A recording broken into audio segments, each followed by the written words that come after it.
Selamat pagi saudara-saudara yang saya kasihi di dalam Tuhan Yesus. Senang sekali bisa berjumpa di pagi hari ini. Bagaimana kabarnya? Semuanya baik, puji Tuhan. Mari kita memohon bimbingan Roh Kudus untuk mengerti firman yang akan disampaikan di pagi hari ini. Ya Tuhan, bimbinglah kami untuk mendengar sampai kami mengerti, memahami, dan benar-benar melakukan apa yang Engkau pesankan lewat berita firman di saat pagi yang indah ini. Ya Roh Kudus, Engkaulah Roh penolong kami. Setiap firman yang kami dengar, biar kami lakukan dengan seksama, karena yang berbahagia adalah mereka mendengar firman dan yang melakukan dalam hidupnya. Di dalam nama Tuhan Yesus, haleluya, amin. Tema renungan pagi ini, saudara, yaitu jangan perhatikan yang kelihatan. 2 Korintus 4 ayat 18 berkata demikian. Sebab kami tidak memperhatikan yang kelihatan, melainkan yang tak kelihatan, karena yang kelihatan adalah sementara. Nah saudara, sebagai manusia tentu punya rasa kecewa, dan itu merupakan hal yang wajar. Namun kita tidak boleh membiarkan hal itu berlarut-larut menguasai hati dan pikiran kita, karena kehidupan yang dikendalikan oleh kekecewaan akan melahirkan hal-hal yang negatif. Salah satunya adalah tawar hati. Situasi ini pun akan dimanfaatkan oleh iblis, karena iblis suka melihat orang yang kecewa dan tawar hati. Tertulis di dalam Amsal 24 ayat 10, jika engkau tawar hati pada masa kesesakan, kecillah kekuatanmu. Nah saudara, sehingga iblis akan semakin mudah menghasut dan mempengaruhi kita dengan tipu muslihatnya yang sangat licik. Lihat itu, orang yang tidak beribadah kepada Tuhan dan yang tidak setia melayani, kok hidupnya berkelimpahan? Lalu kenapa kamu menderita seperti ini? Nah saudaraku, iblis terus mengatakan, sementara kamu yang sudah rajin beribadah, berdoa, dan mengikut Tuhan dengan setia, cuma bisa gigit jari. Lah, rugilah kamu. Nah itu adalah bisikan iblis.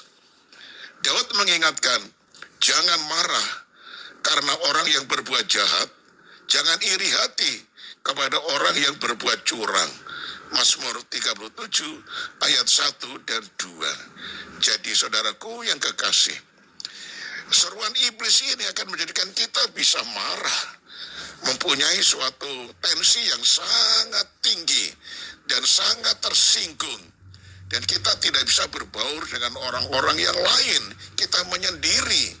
Nah saudaraku, di masa sulit seperti sekarang ini, iblis ingin sekali membuat kita hanya mengutamakan dan memperhatikan hal-hal yang lahiriah, atau hal-hal yang tampak secara kasat mata, padahal kita sendiri tahu bahwa yang kelihatan itu sifatnya hanya sementara, saudara, dan selalu berakhir dengan kekecewaan.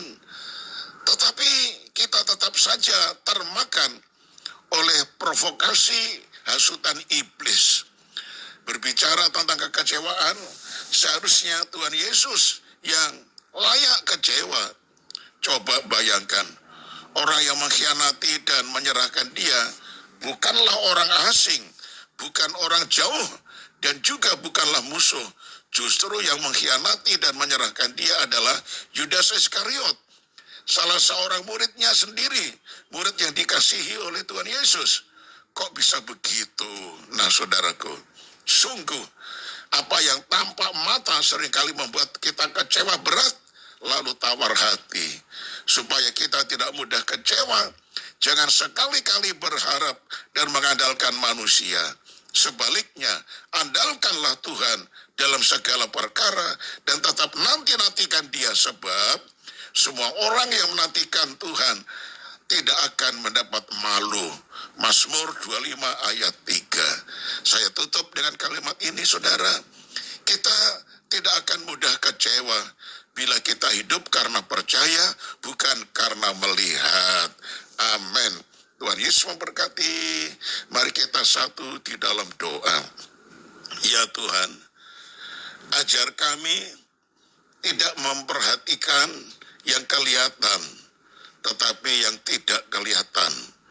Memang ini sangat sulit. Tetapi karena firman ini merupakan perintah, kami akan lakukan juga. Kami sekarang menjadi sadar ya Tuhan. Hal-hal yang kelihatan mata itu sifatnya hanya sementara. Pasti akan berlalu. Itu sebabnya jangan sampai kami merasa kecewa dengan perkara itu. Tuhan, ampunilah kami. Ya Roh Kudus, Engkau adalah Roh penolong.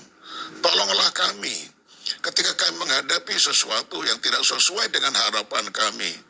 Tetap berikan kami iman dan percaya bahwa Tuhan sekali waktu akan menggenapi janjinya.